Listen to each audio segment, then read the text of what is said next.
తాడిపత్రి నియోజకవర్గంలో టీడీపీ నేతలు ప్రజాధనాన్ని దోచుకునేలా అవినీతికి పాల్పడుతున్నారని మాజీ ఎమ్మెల్యే కేతిరెడ్డి పెద్దారెడ్డి పేర్కొన్నారు. ఈ అవినీతి అక్రమాలపై సమగ్ర నిష్పక్షపాత విచారణ చేపట్టాలని ఆయన డిమాండ్ చేశారు.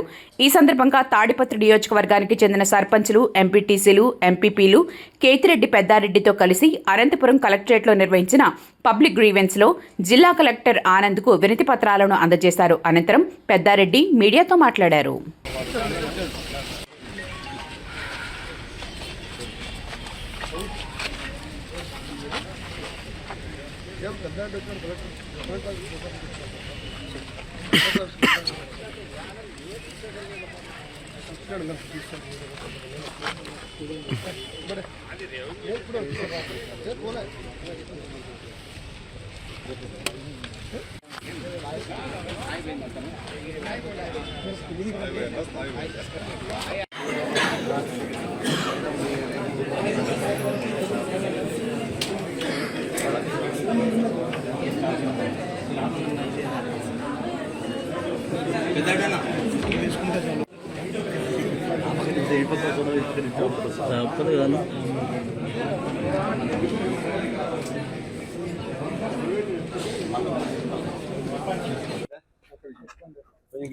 నా పేరు సరస్వతి, తాడిపత్రి ఎంపీపీ. నేను మాకు మా మండలంలో 2024 నుండి 25 వరకు జరిగిన బిల్లులు కానీ ఏవైనా వర్కులు కానీ మాకు తెలియజేయకుండా అక్రమంగా మాకు తెలియకుండా ఫోర్జరీ సంతకాలు చేసుకొని బిల్లులు వాడుకోవడం జరిగింది.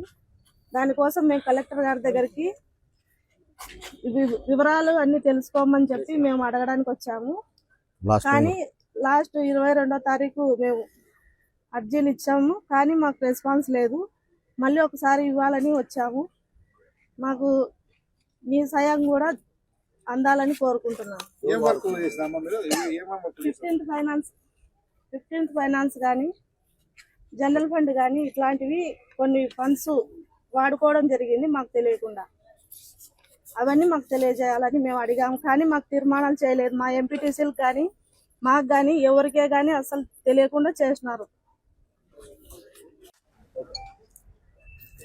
ఈరోజు సోమవారం గ్రీవెన్స్ అని తెలిసి మేము కలెక్టర్ గారిని కలవడం జరిగింది.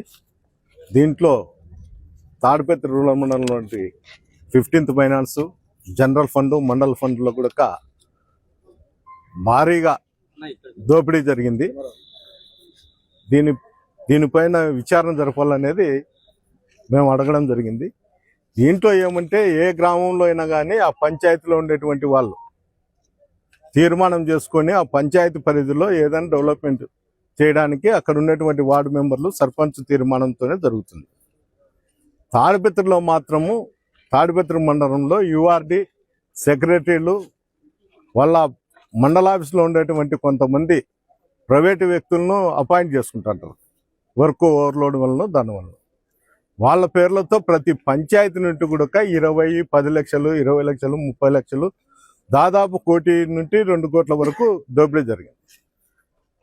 కాన్సెన్స్ వైడ్ ఒక 5 కోట్ల దోపిడీ జరిగింటుంది. ఈ విధంగా దాంట్లో ఓచర్ నెంబర్లతో దేకీలు అంటే ఓచర్ రాసింటారు, పలానా ఏరియా నుండి పలానా ఏరియా వరకు వర్క్ చేసినాము, ఆ వర్క్ గాను ఇంత బిల్లు డ్రా చేసినాము అని. ఈ విధంగా డ్రా చేసిన డబ్బు అంతా కూడా ఆ పంచాయతీ పరిధిలో ఉండేటువంటి వ్యక్తులు మటుకు కాదు, వేరే పంచాయతీలో వాళ్ళు లేకుండా జరిగింది. అంటే మీరు సమాచారం అడిగినారు, మీరు అడిగిన దానికి మేము ఇస్తే మేము ఇబ్బందులు పడతాము, డ్రాప్ కాండంటే ఆయన డ్రాప్ కాకపోతే ఒక కేసు కూడా టౌన్ స్టేషన్లో పెట్టడం జరిగింది. ముఖ్యంగా దీని అంతటికి కూడా రాష్ట్ర ముఖ్యమంత్రి గారు మెడికల్ కాలేజీల పైన పీపీపీ విధానం తీసుకొస్తే తాడిపత్రిలో ఒక దీవి మాదిరి చూసి జేసీ ప్రవాగ్ రెడ్డి అంటే పీపీపీ అంటే ప్రవాగ్ రెడ్డి పోలీస్ ప్రైవేట్ లిమిటెడ్ అని ఒక వ్యవస్థను పెట్టడం జరిగింది తాడిపత్రిలో. అంటే జిల్లా అధికారుల పరిధిలో ఈ వ్యవస్థలన్నిటి కూడా తాడిపత్రిలో పనిచేయవు. జిల్లాధికారులు ఎవరు చెప్పినా కూడా అక్కడ ఉండేటువంటి ఎంప్లాయీస్ మాత్రం తాడిపత్రిలో పనిచేయవు. ఏంటంటే తాడిపత్రి టీఎంఎల్ దగ్గర ఒక వారం నుండి మాట్లాడుతున్నారు. ఈసారి చంద్రబాబు నాయుడు గారు క్యాబినెట్లో కూడా తాడిపత్రిని ఒక దీవిగా ప్రకటించి పీపీపీ విధానం అంటే Prabhakar Reddy police private limited అని ఒక సంస్థను ఏర్పాటు చేస్తారు తాడిపత్రిలో అనేది ప్రతి టీ అంగడి కాడ ప్రతి హోటళ్ళ కాడ కూడా మాట్లాడక జిల్లా అధికారులకు చెప్పడం జరుగుతుంది. జిల్లా అధికారులకు చెప్పినా కూడా పరిశీలించుతాం, చూస్తాం, చేస్తాం అని చెప్తారు. అందుకే ఆయనంతకు ఆయనే ఒక వ్యవస్థను సమకూర్చుకొని వ్యవస్థను పెట్టుకోవడం కూడా జరిగింది. ఈ విధంగా తాడిపత్రిలో ఒక పోలీసు వ్యవస్థే కాదు, ప్రతి ఆఫీసులో కూడా ఆయన కన్సల్టెంట్ నడుస్తుంది. ఇంత ఫ్రాడ్ జరుగుతాన్నా, ఇన్ని జరుగుతాన్నా కూడా అతను కనీసం ఆఫీసర్లను కూడా అడిగే పరిస్థితిలో లేరు. లాస్ట్కు డిజిటల్ కీ కూడా పంచాయతీ సర్పంచుల దగ్గర నుండి అధికారులు తీసుకోవడం జరిగింది. అంటే కొంతమంది మహిళలు ఉంటారు సర్పంచులు, వాళ్ళ దగ్గరకు పోయేది సెక్రటరీలు సంతకాలు పెట్టించుకునేది, అన్నను అడిగినాంలే పెట్టనిమ్మా అని చెప్పేది పెట్టించుకునేది. ఈ విధంగా బిల్లులు చేస్తాను. ఏదేమైనా ఆ పంచాయతీ పరిధిలో ఉండేటువంటి వాడు చేసుకుంటే ఏదో వర్క్ చేసినాడనే ఆలోచన ఉంటుంది. ఎవడో ఆ పంచాయతీకి సంబంధం లేనోడు, ఆ గ్రామాలకే సంబంధం లేనోళ్ళు బిల్లులు చేసుకుంటా అంటే కూడా ఎవరు కూడా దానిపైన చర్యలు తీసుకునే పరిస్థితి కూడా లేదు. ఈరోజు కూడా మేము కలెక్టర్ గారికి అదే చెప్పడం జరిగింది. కలెక్టర్ గారు కూడా మేము దాన్ని పరిశీలించుతామని చెప్తున్నాడు, చర్యలు తీసుకుంటామని చెప్తాను. దయచేసి కలెక్టర్ గారికి కూడా మీ తరఫున చెప్తున్నా, దానిపైన చర్యలు తీసుకొని సివిల్ క్రిమినల్ కేసులు చేసి చట్టపరంగా మీరు చేయగలిగితే ఇంకొక అధికారికి కూడా భయం ఉంటుంది. మీరు చేయలేకపోతే ఏదో రోజు ప్రజా ఉద్యమం చేపట్టే పరిస్థితి కూడా ఉంటుందని తెలియజేయడం జరుగుతుంది. అంతే కదా, అంతే కదా. ఇప్పుడు జరుగుతుంది అదే నేను చెప్తాను, పీపీపీ విధానం అని. చంద్రబాబు నాయుడు చూస్తే మెడికల్ కాలేజీల మీద పీపీపీ విధానం తీసుకొచ్చినాడు. ఈయన చూసుకొచ్చే Prabhakar Reddy police private limited అని ఈయన తీసుకొచ్చినాడు. అంటే వ్యవస్థలు రేపు జరగబోయే రోజుల్లో కూడా ఏ ఎమ్మెల్యే ఎంతకు ఆ ఎమ్మెల్యే ఒక సంస్థ ఏర్పాటు చేసుకొని ఇక్కడ ఉండేటువంటి అధికారులు కూడా వాళ్ళ కనసల్లో నడిచే విధంగా చూస్తారు తప్ప పోకూడదు. ఎవరన్నా ఇంటి దగ్గరకు పోతే వాళ్ళ మీద దాడులు చేయడం ఉంది. అడకపోతే ప్రొద్దున లేస్తే దినదిన అభివృద్ధి చెందుతుంటాయి అసాంఘిక కార్యక్రమాలు. ప్రతిరోజు బంగాకు వచ్చింది. దీనివల్ల ఎంతో చెడుపు.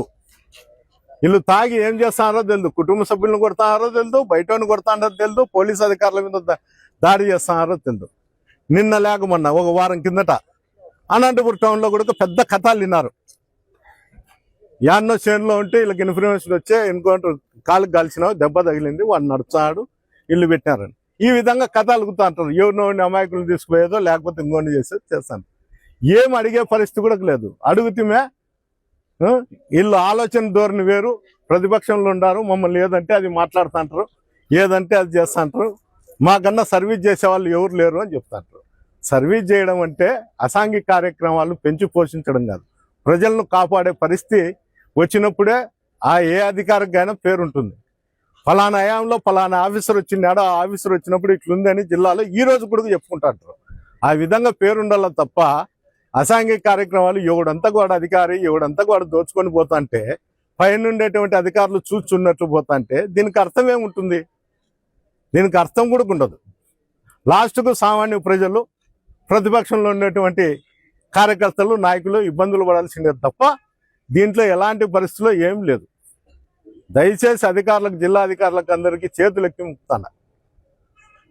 కనీసము మమ్మల్ని మీద దాడులు చేస్తే మీరు పట్టించుకుంటారో పట్టించుకోరో అది గాలికి వదిలేసి సామాన్య ప్రజలకు కానీ అసాంఘిక కార్యక్రమాల పైన కానీ దాడి చేసి కట్టడి చేయాల్సిందిగా కోరుకుంటాను.